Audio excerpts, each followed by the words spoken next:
There's a conversation that's been building in someone's mind for weeks, maybe months.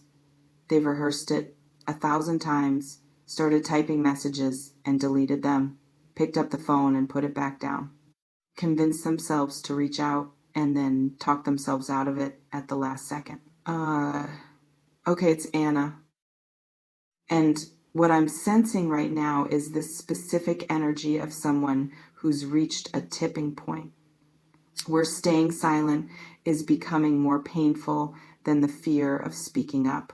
February has this quality of resolution, like people stop putting things off, stop waiting for perfect, stop letting fear keep them stuck. Let me describe what's happening.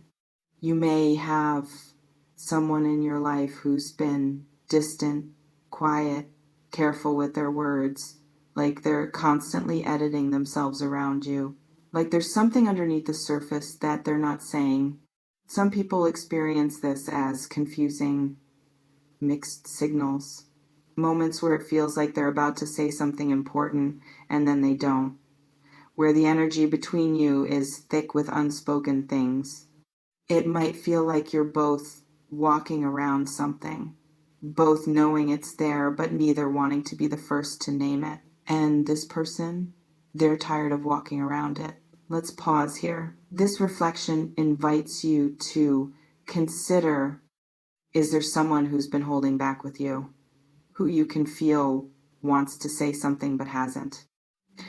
Someone whose texts are carefully worded, who seems to measure every word, who starts conversations and then keeps them surface level when you both know there's depth available.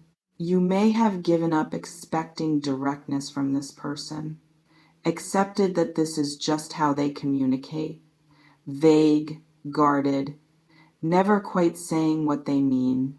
It's possible that's about to change, not because you did anything different, but because they can't hold it in anymore, because whatever they've been protecting by staying silent isn't worth the cost anymore. Some people reach a breaking point where the pain of not speaking becomes greater than the fear of speaking, where the risk of saying nothing outweighs the risk of saying everything. You may start seeing signs soon. Increased contact, different energy in their messages, a sense that they're working up to something, testing the waters to see if you're receptive. Or they might just go for it. No preamble, no warning, just finally saying what needs to be said. It can feel sudden, even though it's been building for a long time, like pressure released all at once. This reflection invites you to consider, if this person finally spoke up, would you be ready to hear it? There's something specific about what they want to talk about. It's possible they want to talk about feelings, about what's been happening between you, about the tension and the almost moments and the things neither of you have named. They might say, I need to be honest with you, or can we talk about us? Or there's something I've been meaning to tell you. The exact words vary person to person, but the energy is the same. An opening, an acknowledgement that something needs to be addressed, an invitation to finally have the conversation you've both been avoiding. Some people want to talk about regret, about how they handled something, about choices they made that they wish they could undo, about time they wasted being afraid or proud or stupid. You may hear I'm sorry in a way you haven't before. Not a casual apology, a real one, with specificity, with accountability, with recognition of actual harm caused. Or they might want to talk about the future, about what they want, about what they're finally ready for, about how they see you in their life going forward. It can feel like they're trying to rewrite the script, like they're asking for a do-over, like they want to start fresh from a place of honesty instead of continuing the pattern you've been in. This reflection invites you to consider, What conversation have you been wanting to have with this person? Let me talk about timing and why February matters. It's possible there's something about this month that feels like a turning point. New Year energy has settled. People have had time to reflect on what they actually want. Resolutions have either stuck or failed, and either way, there's clarity. Um, February strips away some of the performance. It's too late to pretend you're going to be someone you're not, too early to coast on spring optimism. You're just in the middle, in the real, in the honest. Valentine's Day exists in this month, whether people want to acknowledge it or not. And even people who say they don't care about it feel the pressure of it. The emphasis on romantic connection, on expressing feelings, on not being alone. Some people use that pressure as an excuse to finally say what they've been holding back. It gives them a framework, a reason, a moment that makes vulnerability feel more acceptable. You may see this person reach out around the middle of the month or deliberately avoid the middle of the month and reach out before or after to make it clear this isn't about some holiday. This is about them, about you, about what's real between you. Either way, February has this energy of resolution, of people getting tired of their own hesitation, of deciding that another month of silence isn't acceptable. It can feel arbitrary, like why now? Why not last month or next month? What changed? But sometimes nothing changes except someone's capacity to stay silent. Sometimes the only shift is internal, the decision that enough is enough. This reflection invites you to consider, have you been waiting for someone to get tired of their own silence? There's something about your response I need to address. It's possible when this person finally speaks up, your first instinct will be relief. Like, finally. Like, I've been waiting for this. Like, now we can actually move forward. Or your first instinct might be resistance. Like, where was this honesty 6 months ago when I needed it? Why now when I've already started accepting that this wasn't going to happen? Maybe you'll feel both. Relieved that they're finally being real, angry that it took this long, hopeful that something can change, skeptical that it will. Some people have practiced their response to this conversation for so long that when it actually happens, the script goes out the window. All the things they planned to say disappear. They're just present, reactive, emotional. You may not know how you'll respond until you're in the moment, until you see their face or hear their voice or read their words and feel what you feel. And that's okay. You don't have to have a prepared response. You're allowed to be surprised, caught off guard, unsure what you want. You can say, I need time to think about this. You can say, I appreciate you telling me, but I don't know what I feel yet. You can say, let me process and get back to you. It can feel pressuring when someone finally opens up. Like, now that they've been brave enough to say it, you have to match that bravery with an immediate answer. But you don't. Their timing is their timing. Yours can be different.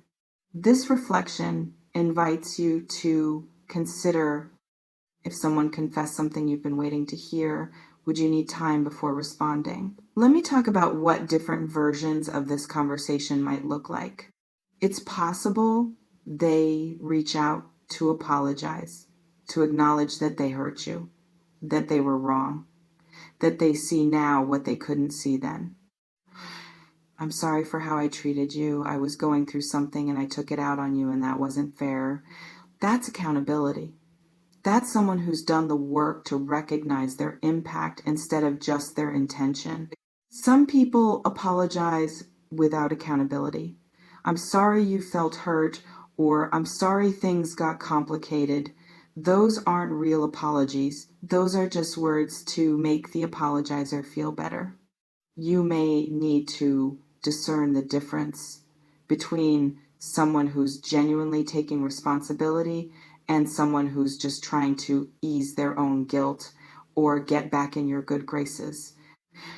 Or they might reach out to confess feelings, to finally say what's been obvious through behavior but never stated directly. I have feelings for you. I've had them for a while. I didn't know how to say it, and I'm still not sure I'm saying it right, but I can't keep pretending I don't. That's vulnerability. That's someone risking rejection for the possibility of connection. It can feel overwhelming receiving that. Like suddenly you have power you didn't ask for, the power to accept or reject, to validate or dismiss, to move toward or away. Or they might reach out to seek closure, to finally address what ended, to understand what happened between you so they can move on. I need to understand what went wrong. I've replayed it so many times and I still don't get it. Can we talk about it? That's someone seeking healing, seeking understanding, seeking permission to finally put something down. This reflection invites you to consider, which version of this conversation do you think is coming? There's something about what you need from this conversation. It's possible you need honesty, real honesty, not the polished version, not the self-protective version, the actual truth about what they feel, what they want, what they're afraid of. You need them to be direct instead of vague, to say what they mean instead of hoping you'll read between lines, to take responsibility instead of making excuses.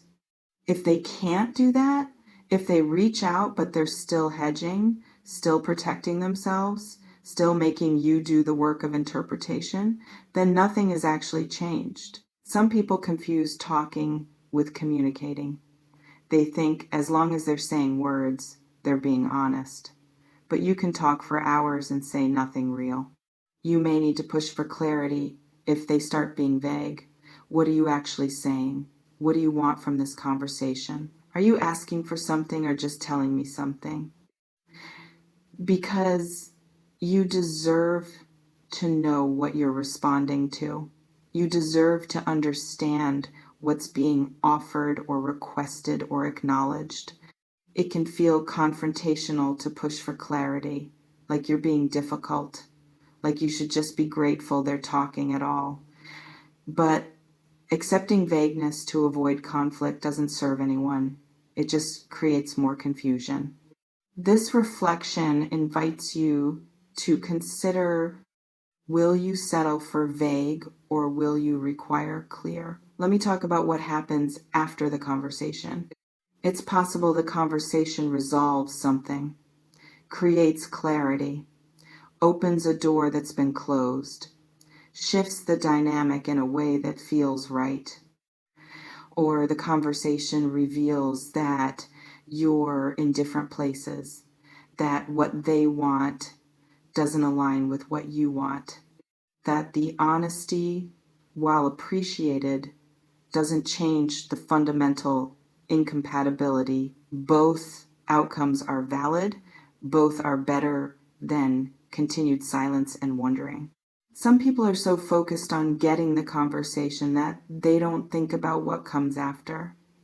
They assume the conversation itself will fix things, but conversations are just starting points. What follows determines whether anything actually changes. You may need to watch what happens in the days and weeks after. Does their behavior match their words? Does the honesty continue, or do they retreat back to guardedness? Does the conversation create momentum or just release pressure without changing anything? Because one honest conversation means nothing if it's not followed by sustained honesty. One moment of vulnerability means nothing if they close back up immediately after. It can feel cynical to be skeptical of someone's growth, but discernment isn't cynicism, it's just wisdom. You remain in complete control of what you do with whatever they say. You can accept it, question it, reject it, need time with it, require follow through, before you trust it. The power is yours. It always has been. You may notice reading this has brought up specific feelings about a specific person, maybe anticipation, maybe dread, maybe hope mixed with protection. Whatever it is, honor it. Take what resonates, leave what doesn't, trust yourself. Before we close, I want to ask you something. If someone finally said what you've been waiting to hear, would it change anything, or has too much time passed? Drop it in the comments if you want. And what would you need to hear for the conversation to actually matter? Someone really wants to talk and they're building up to it. Maybe in February, maybe soon. Maybe they're composing the message right now. And what they say might be exactly what you've been waiting for, or it might be something else entirely, or it might be too late, even if it's what you wanted. All of those are possible, and you won't know which until they actually speak. Not eventually, soon. Trust yourself with this. Trust that you can handle whatever they say. Trust that you don't have to respond immediately. Trust that their honesty doesn't obligate your forgiveness or acceptance or reciprocation. I'll see you in the next one. And listen, words matter, but what follows words matters more. Listen to what they say, then watch what they do. Start there. Everything else will follow.